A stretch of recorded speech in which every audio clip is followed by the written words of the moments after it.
Welcome to SELFED. SELFED is a nonprofit organization now. That's right. It's a nonprofit, y'all. And we support men's emotional wellness. I'm Courtney Brain.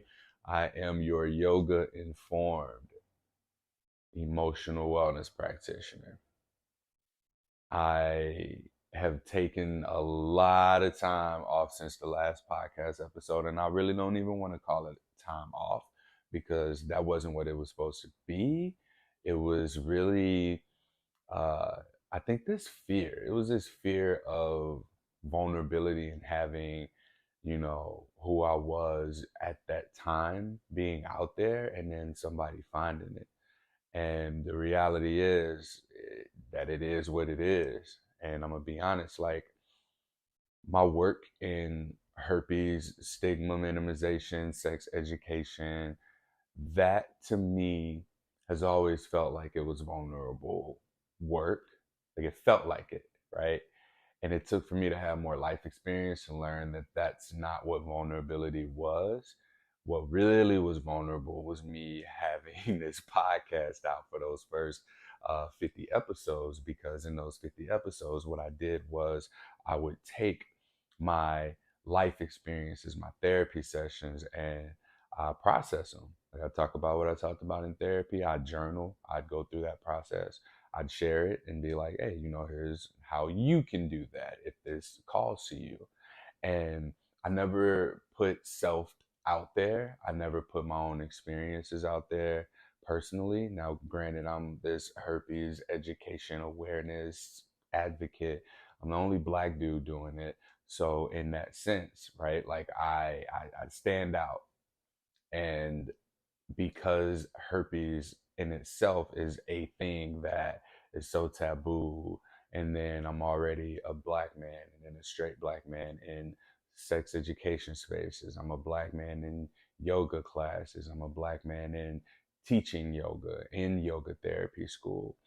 And in all of these spaces, I recognize like I recognize that that's I'm behind something.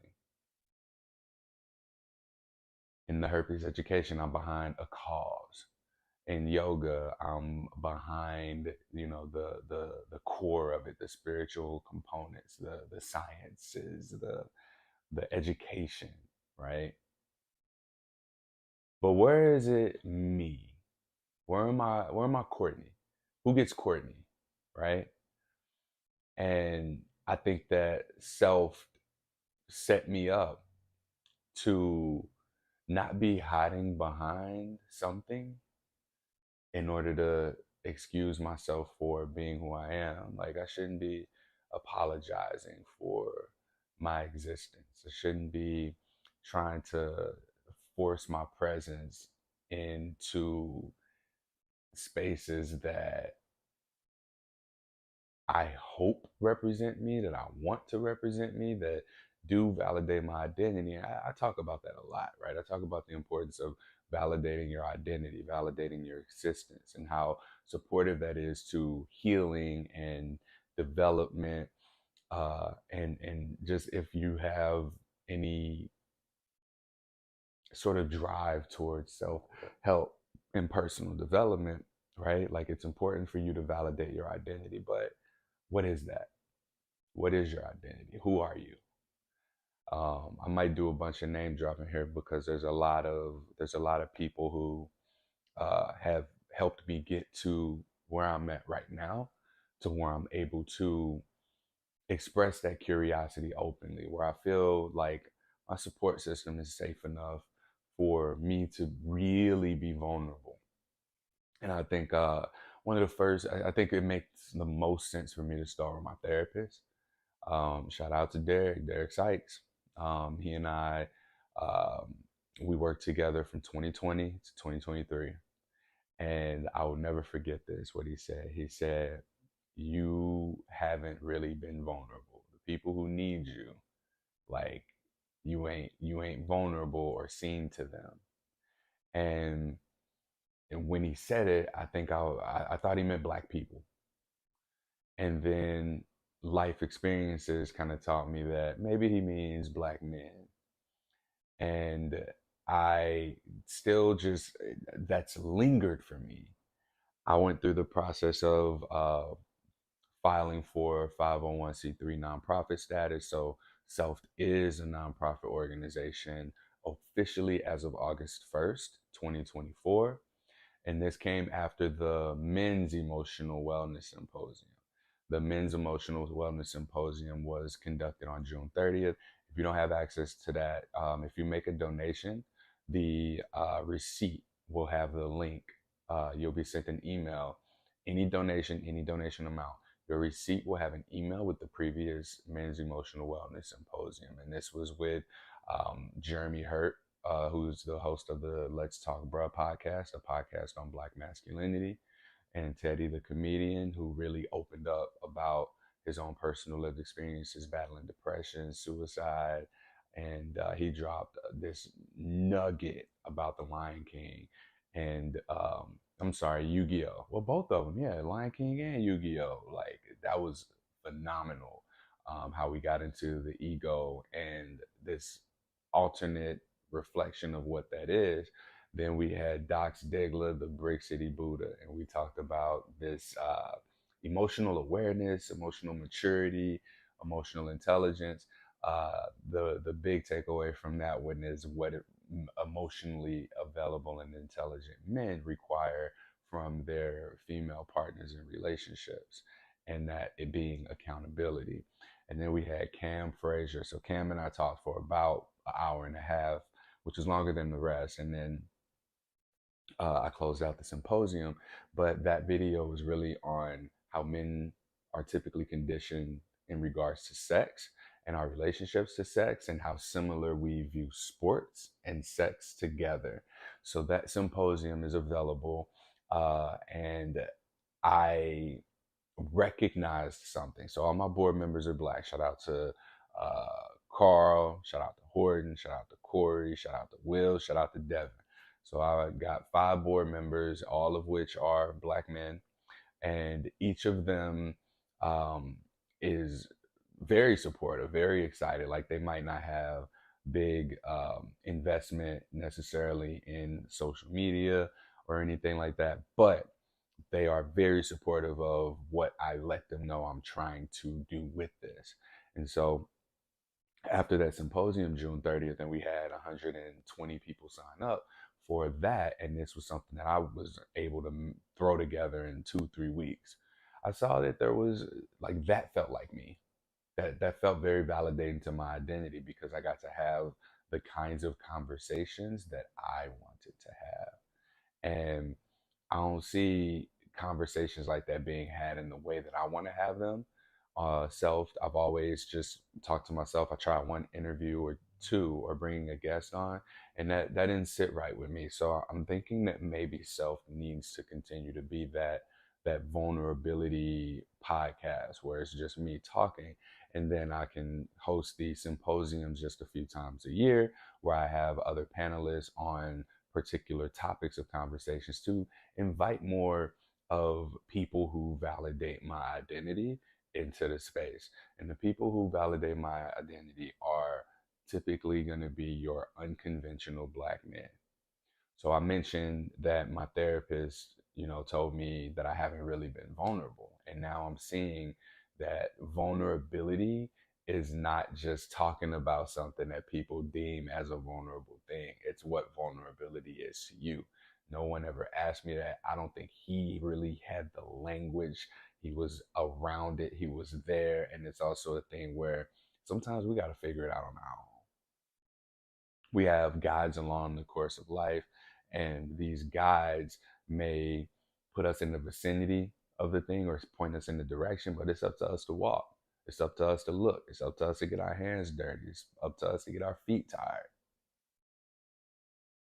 And it took me until literally yesterday, Friday, September 20th. I was having a conversation with Ruben from Sex Tech and Chill. There's another Black man. Shout out to Ruben if you're listening to this. Um, we met in Atlanta at Sex Down South conference, where Marla Renee Stewart and Tia, the co-founder of Sex Down South, they put this conference on. and it's an in-person conference that is really geared toward community from the perspective of Black people. It's for Black people. It's a kink in education space for Black people. Like, that's the best way I can describe it. And in this setting, I think for as few of people like that look like me, who are like me, there were very few of us, but I did feel very connected. I felt very seen. I remember there was a workshop, and this was hosted by Mango Love, and it was called Worshiping a Black Man's Body, or How to Worship a Black Man's Body. I'm so appreciative for this workshop because what that space was curated of the Black men who were there talking about their hour. I'm going to say hour because I was there too. Just talking about our experiences with intimacy. And I don't know that men talk about intimacy, but I damn sure know it ain't no representation of Black men talking about intimacy. And I remember when I came out of that workshop, I I felt good. I felt like high. I was like, damn, this what this was all about, right? Like, I got to hear other Black men say that they're not like that this ain't us. We ain't in this box. And then be able to say how we're not in this box, how we're unseen, right? And speak to and articulate that unfamiliarity with what people think we want. For example, the workshop facilitator pointed out there was a study that was done, and it asked, Black men where we get the most touch, and the answer was our lips, our chest, and our dicks. Now, if it's our lips, it's probably because we're giving someone a kiss. If it's our chest, it's likely because we're getting rolled.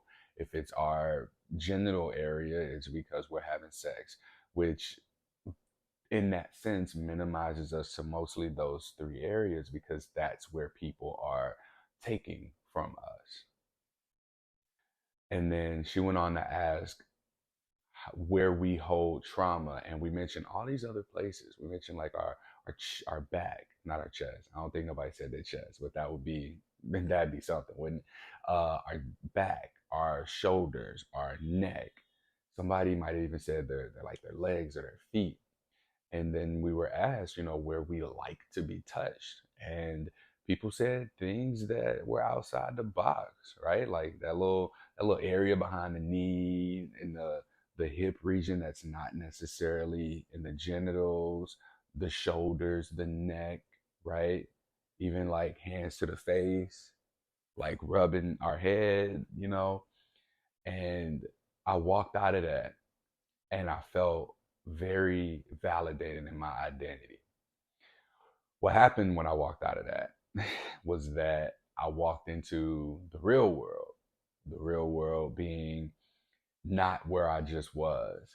I think there was a snapback for me from being at that high to going into a space where Black men were prioritizing there. I was prioritizing there. And then when I walked out of there, it was like back to reality where that wasn't the case. There was no prioritization of me as a Black man, right? I was back into, you know, sort of, I don't want to say this was the environment, but the situation made me rethink the environment of being a space where men are the bad guy again.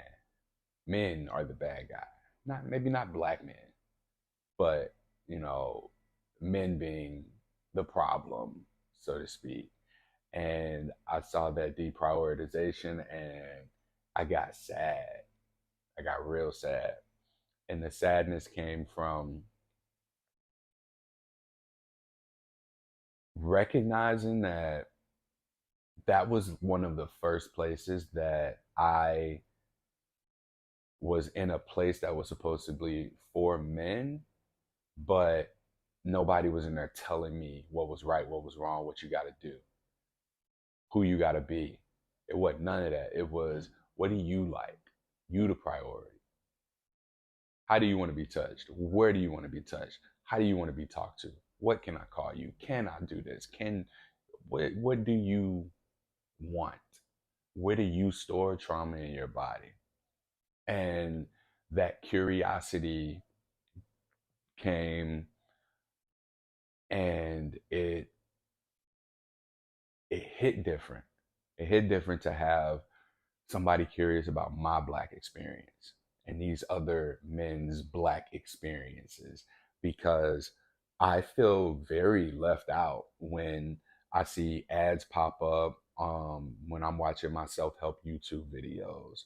I'm left out of political conversations because when the politicians are talking to Black men, they ain't talking to me. Or when they talking to Black people, that's what it is. And so often we're devalued to what people who are not part of this culture deem to be what our culture is, and use the media to perpetuate and uphold that, therefore further segmenting even within ourselves. Like, all right, boom, we got people who have been conditioned Black, right? We got Black skinned people, and this is like who they're talking to through the language used, through the lifestyle that's perpetuated in the community. Like, when I turn, even looking at what BET used to be, BET was a lot of just hip hop videos, and it was like, this is Black culture. That's what this is, and a lot of that never resonated with me, right?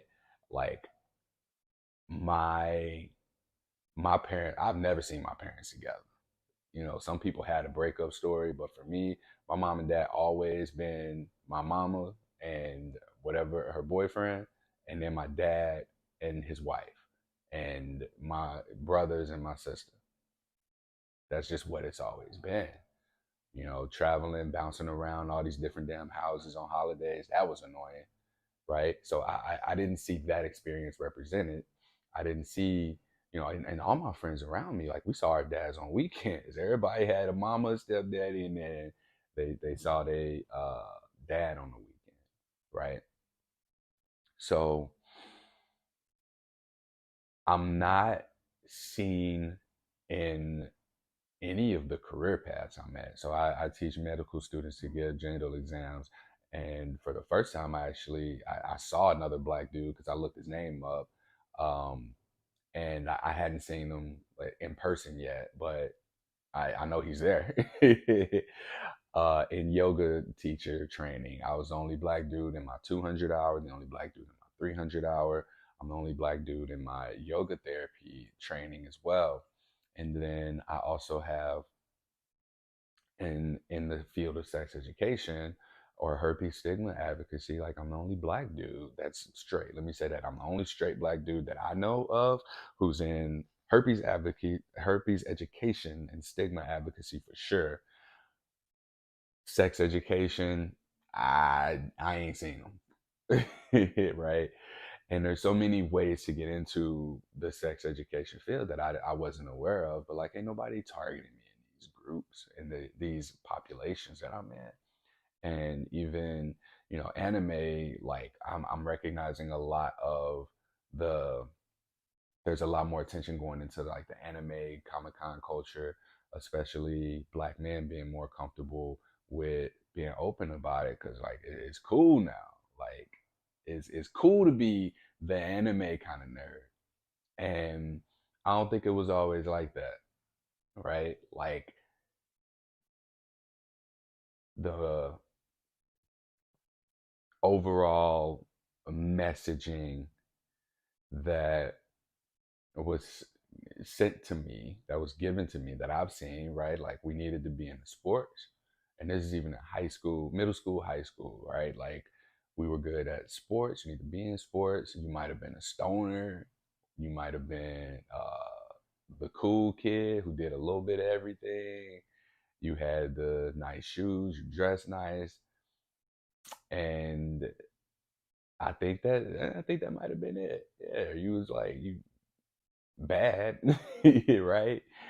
And I think that what media, what advertisers, businesses, politicians, all that, right? Like I talked to my friend. This is where I'm going with this. I think that this sums it up. One of my college teammates, he mentioned that, some of the coaches were very much like encouraging him to go a career path that I guess might have been safe, and I think about generational experiences as well.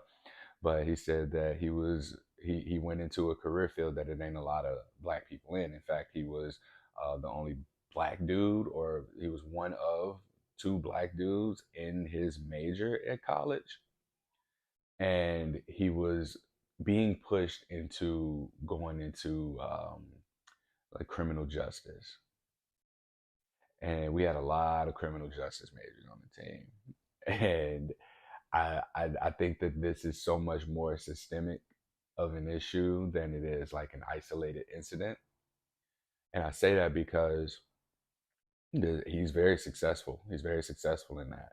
And he told me, he was like, yo, I came here looking for like a father figure. My dad wasn't there. So I needed to learn how to be a man. This was my motivation for playing sports in college, for playing sports, period.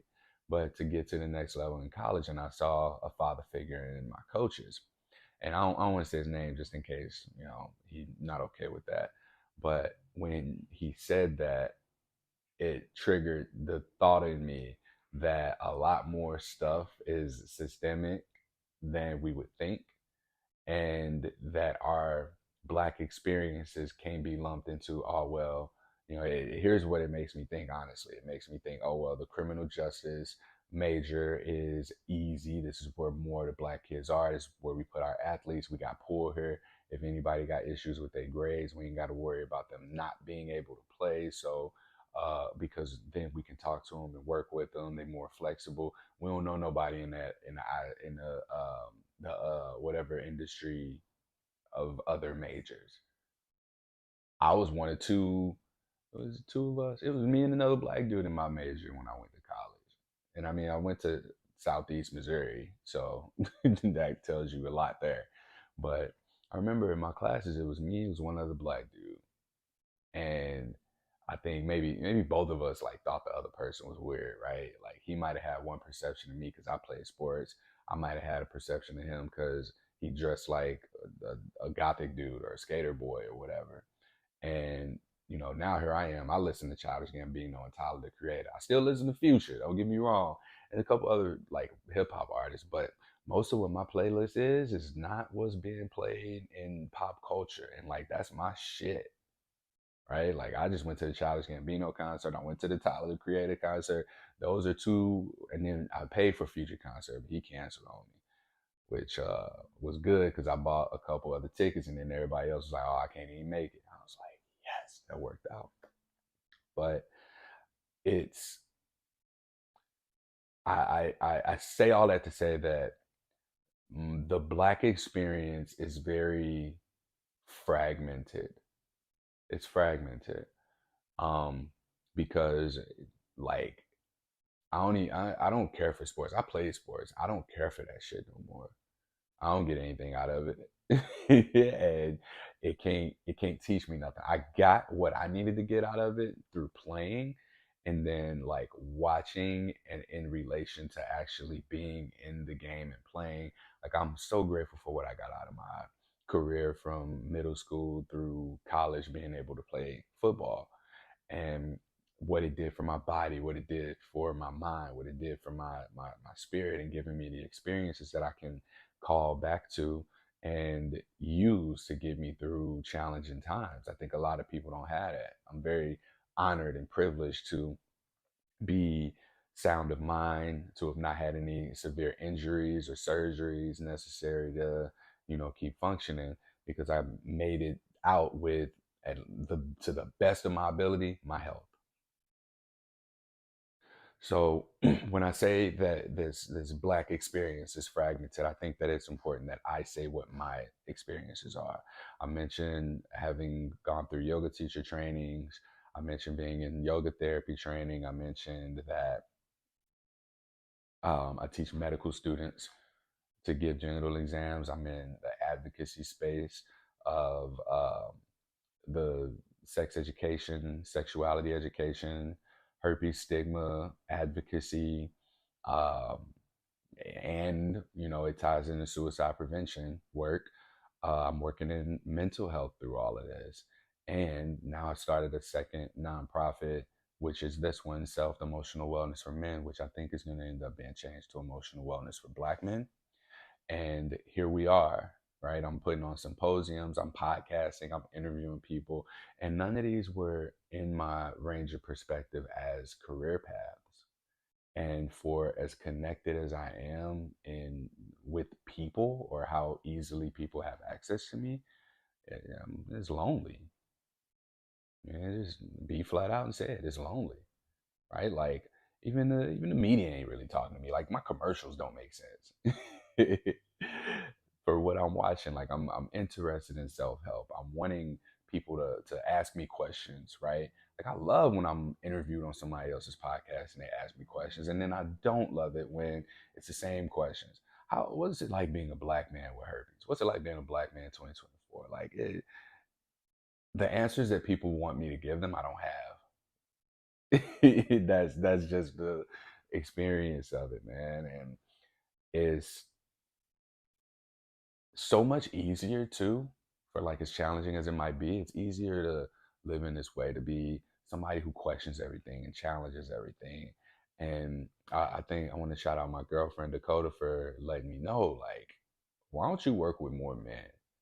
This was like a spark for me. And when she said that, I was like, I mean, I try. I do. I'm in the sexuality education field, but I learned, as I started paying attention, a lot of dudes just don't rock with me in that space, or for that, or through that, right? And if my goal, my intention is to find community, I ain't gonna find it looking for it. I'm just not.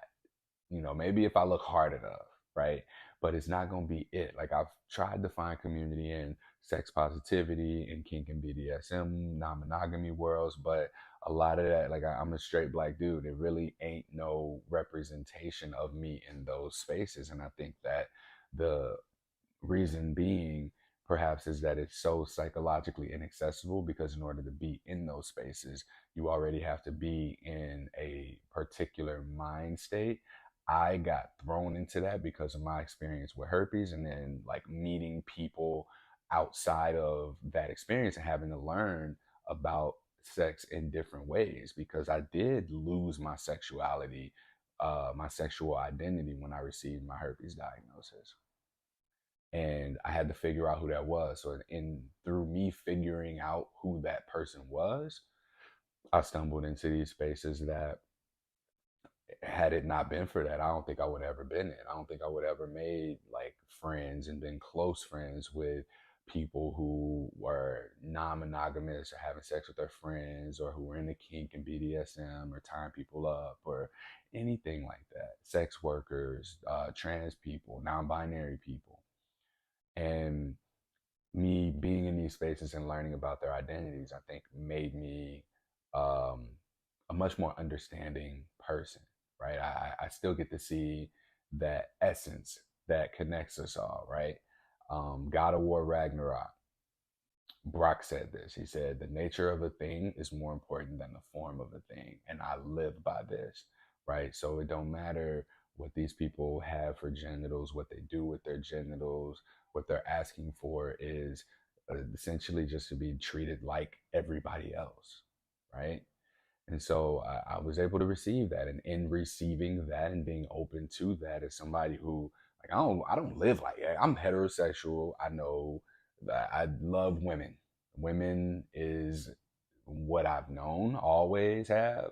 And I've been in this space and I've been like, well, could I, would I? And David Ray said this again. I'm name dropping. He said, I have to obey the politics of what makes my dick hard and my pussy wet.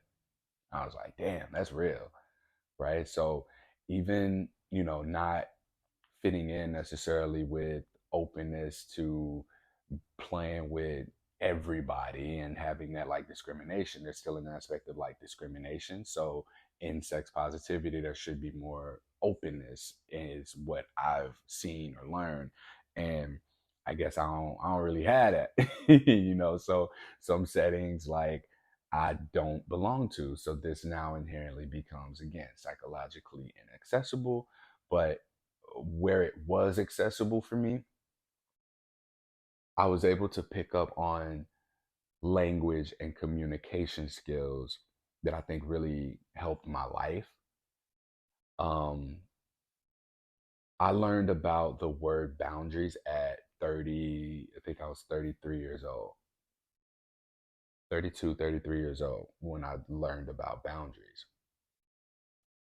I now understand consent at age 35 to be something way more simple than no means no. I understand now that a lot of what me being a heterosexual man, I understand the value of that now, not just to women, but to communities, to career fields, to movement. I'm sorry, yeah, to movements and advocacy. I understand the importance of emotional intelligence. I understand leadership. I understand the value of my identity as a man. I understand my privilege as a man. And as a man, I think it's also important for me to recognize that it ain't my responsibility to tell you what that means, to tell you who you are, to tell you what you need to be doing. Nah, because people been telling me that shit, and my life has been there's been a lot of friction in my life. I think that the kind of friction is different when you're figuring it out and you're looking around you for answers, because people who tell you things are telling you from their experience. They're telling you from what they see from other people and their own experiences. I find the best mentors are people who are able to teach from their own experience through a lens of curiosity. I find that the people who are best able to teach from their own experiences through a lens of curiosity. And I think that that's why the symposiums call to me so much, because I get to be curious, right? And bring my experience alongside somebody else's experience as another unconventional black man, right? And we talk about what it's like to be in the yoga world, what we get out of yoga, right? What it's like to, I don't season my food when I cook. And I do that because I got high blood pressure for the last 30 whatever years, probably even when I was in my mom's womb. She made Chinese food. And like I see that as dark as that rice is, they put a lot of soy sauce in that thing. So sodium levels been through the roof since I was in my early 20s and I first went to the doctor to get it checked. So I'm watching my blood pressure. So that's my thing. Like when I'm cooking at home, I don't really season my food. That's white people shit, right? In yoga classes, right? It's all mostly white women. I see black women in classes. I've seen, because I ain't been to a studio in a while, but I've seen black women in there from time to time. Um, few white men, but 99.9% of the time, I've been the only black dude, even in my teaching yoga classes, like my yoga teacher trainings, um, sex education field, right? Like I'll go and I might run into some people. I'm like, oh, Shay, it's another black dude here. He's like, oh, no, I work for the venue. Like, damn. But I'm finding out what my therapist meant by the vulnerability piece, and I got a taste of that yesterday when I was talking to Ruben at Sex Tech and Chill, another black man who's in this field who has that perspective, and we got to talk about some things, right? And some of the things that we talked about to me are vulnerable because I'm still struggling to put language to it, but it's important to me that I have put language to it, because being in that field of sex positivity as a cisgendered heterosexual Black man, I recognize again how psychologically inaccessible the the things that I got out of this that helped me understand the problem that people have with men when they talk about, oh, he's not sex positive or whatever. And I see that the challenges that men have to face, and also that sex positivity is a lot different than Black sex positivity. And regardless of who it is, like the partners of straight men are an unnecessary friction and tension there that I'm figuring out how to speak to. And the only way that I can chop it up is it's a bridge that is necessary to link that information that me being there has, and bringing that to the people who can't be there. Example I use, I was at the STI Prevention Conference 2024 just this past week, and they were talking about the importance of including heterosexual men in sexual health messaging.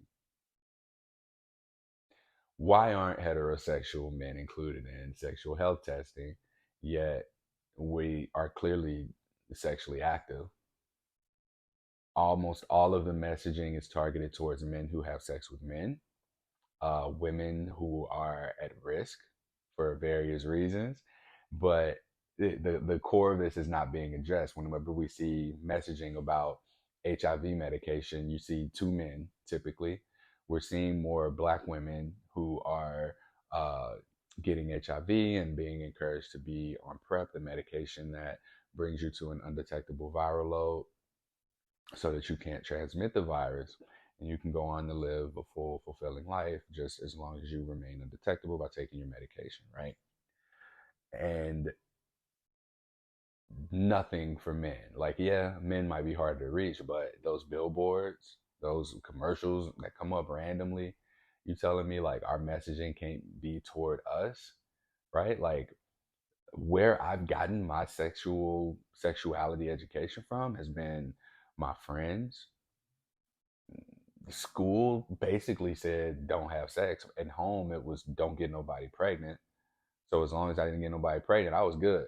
And then in school it was just like everything they said, like they gave me information, but the information I don't think was really accurate.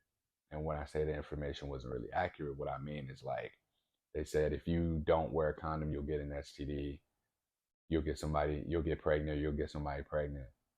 And then my friends are saying, "Oh no, like I don't wear condoms." Like, wait, you don't wear condoms? How you ain't got no STD? How come you ain't got nobody pregnant? Oh, just pull out.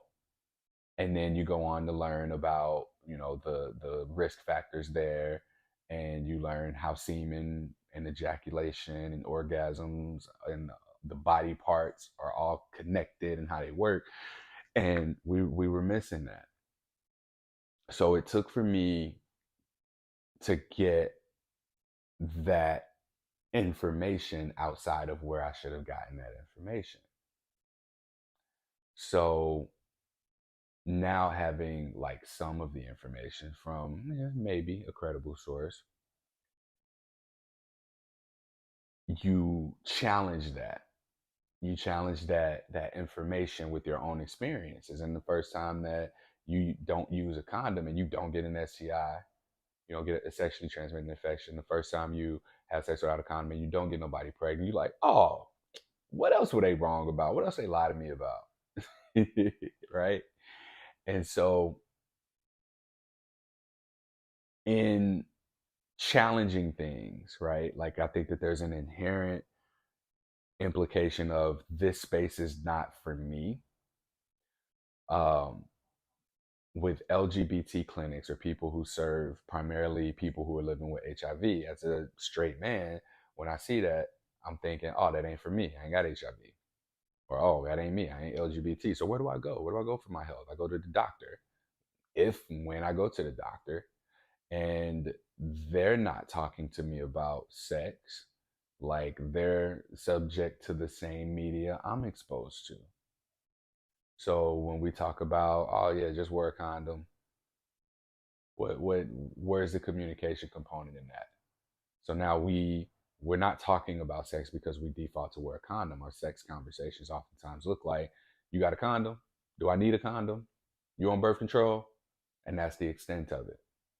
And I'm seeing so much of a need to bring what's there in these spaces, these unconventional spaces, to the black man, to black men, every fragmented section of us, right? Like this ain't me like necessarily isolating, it's more so trying to empower those who are in silos, those who are like on the pursuit of consciousness and maybe seeking out community, because I am like, that's what this is. This is mine. This is for me.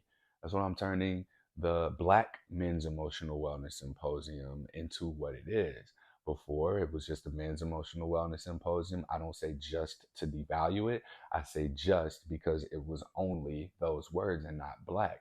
And I recognize that I have a very unconventional experience as a black man, from herpes diagnosis to my advocacy in it, to being in these sex positive LGBT spaces as a straight black man at that, educating medical students, going down a career path. I don't know nobody who got this career path. Hosting 2 podcasts, running 2 nonprofits. So I'm very appreciative of any opportunity that I have to be seen, to be experienced. And I've had more of that lately in a way that feels accurate. I'm able to ask these questions to myself. I'm able to have people who ask the questions to me, who support me, who challenge me, who celebrate me. And they do so in a way that feels aligned. And you only find out what's aligned for you when you start to ask the questions, when you start to really interrogate your experiences. Hey man, what did I like about that? Did I like that? Does this fit in me? You know, I happen to be somebody who, I can't say I found my purpose. My purpose found me. You know, life is about what happens through you, not what happens to you. You can take that and word however you need to. Because I'd be mixing it up. I'd be like, life is not about what happens to you, but it's about what happens through you. And I think what's supposed to actually happen through me, you know, I thought it was the herpes stuff. I thought it was learning vulnerability through that. But that gave me the skills and the support system and relationships that I needed in order to get to this place, in order for me to be able to talk about this the way that I do, talk like this the way that I am, and to do what's necessary for me to cultivate this community of conscious seeking black men, consciousness seeking black men, the unconventional black man, the one that might be in an interracial relationship, in a career path that he the only black dude there, who at the cosplay Comic Con anime conventions looking for, trying to make friends but not wanting to be weird, the one that runs into the only other black dude at that concert that he had. I had that experience going to a concert. You're like, man, where are black people at? For the one who lives in Portland, Oregon. That's another thing I did. I moved to Portland, Oregon. But shout out to Black Men's Wellness out there, Darrell, and everybody who partakes in the events. That's another nonprofit that I hope to be able to do more with. They were a sponsor of the June 30th Men's Emotional Wellness Symposium. So shout out to Darrell. But closing this out, man, like this really feels like my 8 Mile episode, right? Like I have all these experiences that are very unconventional to what we see as being the black man, the black man's experience. Um, I'm thrilled. I'm excited. I'm hyped to be able to facilitate and create this space, man. It really brings me a lot of joy. Like, I feel passionate about it because one of the things that I get to do is I get to finally talk about this topic of exploring masculinity, not through a lens of femininity. Like, masculinity is not femininity. What it means to be a man is not being a woman. I get to explore this through a lens of curiosity and vulnerability. And in order for me to do that, I got to continue to be vulnerable myself and demonstrate that out here for the other unconventional black man that might be, chilling in his. I don't even know. I don't even know what to say about that. Like, where we at? Where the unconventional black man at? Right. So I think it's important that I keep self as like my accountability journal, my accountability piece. Some stuff should say off the internet. Some stuff probably will. Or I'll just talk about it in a creative way. But I think that that's what this is. This podcast is self, emotional wellness for black men's emotional wellness. I don't know. I don't know. But the nonprofit, like, we're gonna do symposiums and we're gonna have black men who are in these like emotionally intelligent spaces. Right now we're looking at um, deconstructing the high value man, and we've got four presentations, let me say that. um, One on redefining fitness beyond just like what you look like, and talking about the high value man as a quote fit man. And this is going to be talking about fitness in a different lens. So just so y'all know, the high value man is a spiritual man. We're going to be talking to someone in the yoga, breathwork world, meditation world. We also will have the high value man as a family man, and talk about how I think that this is where this conversation will go. I have my speakers. I just need to finalize the schedule and get their posts out there. And yeah, we're gonna talk about black sex positivity versus sex positivity. I think that that's gonna be a good one. That's gonna be a real good one. Real controversial, if you see in my face. Um, and then yeah, the last thing, just being that the high value man is an emotionally intelligent one or a vulnerable one, whichever one makes the most sense.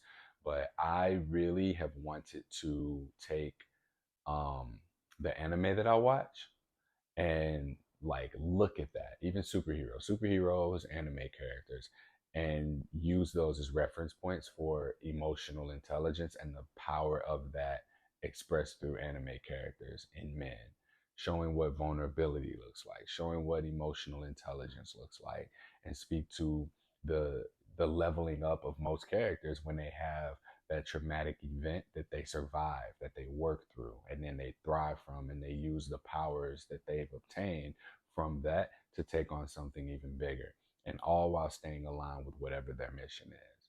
That's my intention, with that particular presentation. So I'm hoping to get all of this squared away soon. It's Saturday. I don't know that I want to wake up on Saturdays and record podcasts every time, but today I felt motivated. I felt, rested after the conversation I had yesterday, um, and recognizing, this is interesting. I think I made it this whole podcast without having to do that thing. Um, Maybe my voice was like blocked because I needed to do this, because I needed to have this I needed to start doing this again. Wow, who knew? um, all right, that concludes this episode of Self. I hope to see y'all November 30th virtually at the Black Men's Emotional Wellness Symposium. This is, I hope this is clear about what I'm doing. I hope that this is something that, comes across in a way that, um, that finds my community, man.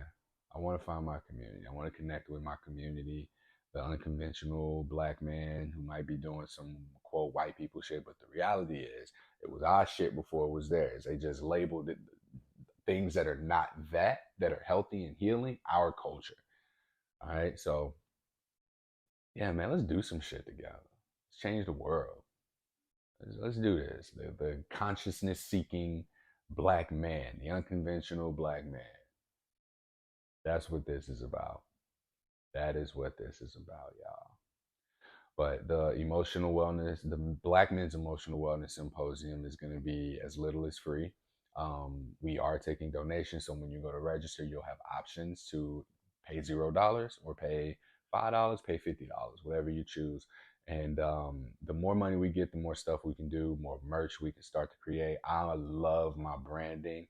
Shout out to Lorena Fiamma Lore on Instagram for the branding. Shout out to Jenny Menzel for putting the website together and helping me with the getting marketing materials together.